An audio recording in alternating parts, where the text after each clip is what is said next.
Hello student, स्वागत है आपका एजे क्लासरूम में। आज के इस वीडियो लेक्चर में हम लोग हीट एंड मास ट्रांसफर का एक इम्पॉर्टेंट डेरिवेशन करेंगे, heat transfer through a hollow cylinder. तो यहाँ पर मैंने एक हॉलो सिलेंडर का क्रॉस सेक्शनल व्यू लिया हुआ है। ये इस तरीके से है, जैसे ये हो गया सिलेंडर, और इस सिलेंडर को अगर आप फ्रंट से देखें तो ये आपको एक सर्कुलर सेक्शन दिखेगा। तो इसलिए ये आपको एक पूरा सर्कुलर सेक्शन दिख रहा। अब इस सर्कुलर सेक्शन में अगर ये हॉलो सिलेंडर है तो इसका मतलब इसके दो रेडियस होंगे, एक internal radius and second one is external radius. तो जो इंटरनल रेडियस वो है R1 एंड आउटर सरफेस से जो रेडियस हो रहा है वो है R2। इसके बीच का जो ये सरफेस है पूरा का पूरा R1 एंड R2 के बीच में ये पूरा सॉलिड है और ये पोर्शन हॉलो है। अब यहां पर एक और एजम्पशन ये है कि जो हीट ट्रांसफर है वो रेडियली आउटवर्ड डायरेक्शन में है। कैसे? हम लोगों ने इंटरनल सरफेस यानी R1 रेडियस पर टेम्परेचर T1 लिया हुआ है एंड आउटर सरफेस पर जो टेम्परेचर है वो है T2 and T1 is greater than T2।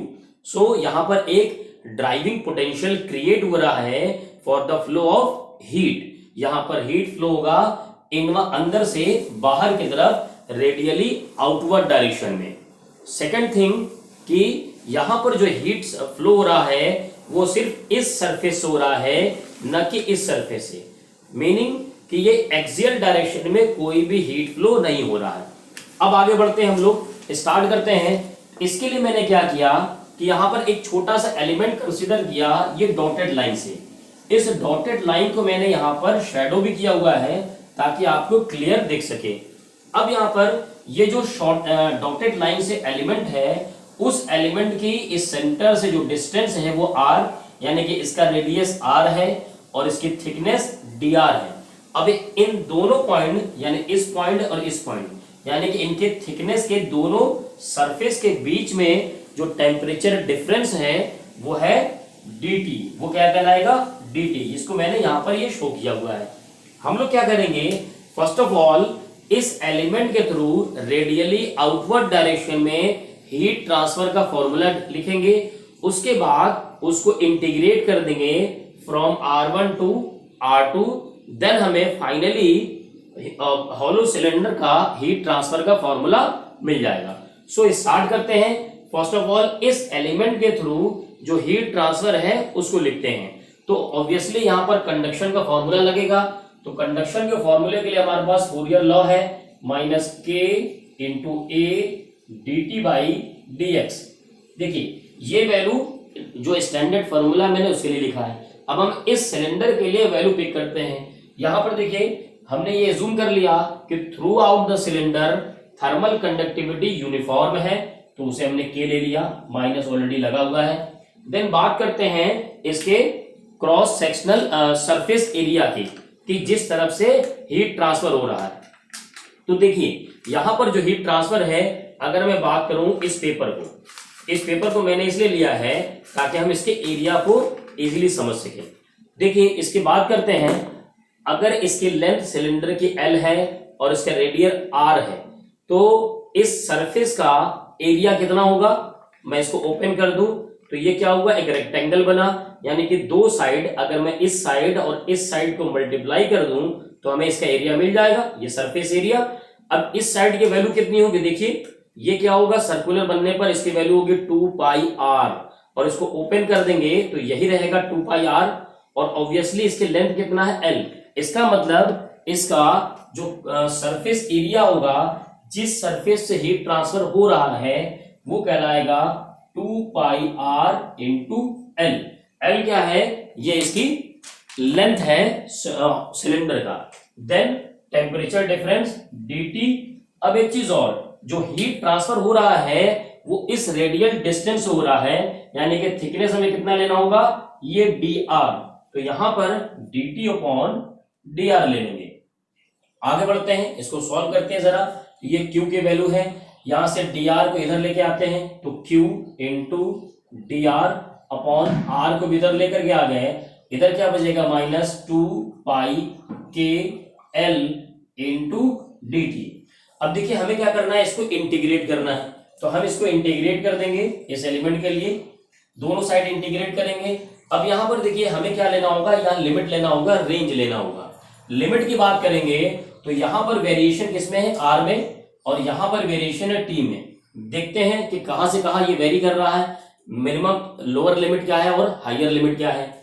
ये एलिमेंट, इस एलिमेंट को अगर मैं यहां पर रख दूं, यानी इस पॉइंट पर, पॉइंट ए पर, तो इसका रेडियस कितना हो जाएगा r1 और इसका टेम्परेचर कितना हो जाएगा t1। सो मिनिमम रेंज यानी लोअर लिमिट होगा रेडियस का r1 एंड टेम्परेचर का t1।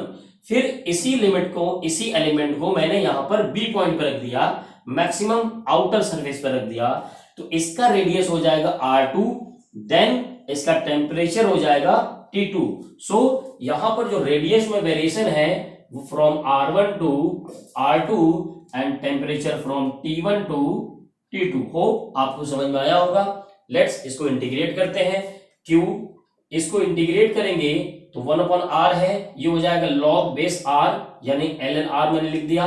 रेंज क्या है, r1 r2 is equal to -2 pi K L dt को इंटीग्रेट करेंगे तो ये हो जाएगा t, और यहां पर रेंज लिख दिया मैंने t1 और t2। यहां पर देखिए इसकी वैल्यू को पुट करेंगे तो यहां होगा ln r2 minus ln r1 equal to -2 pi K L t2 minus t1।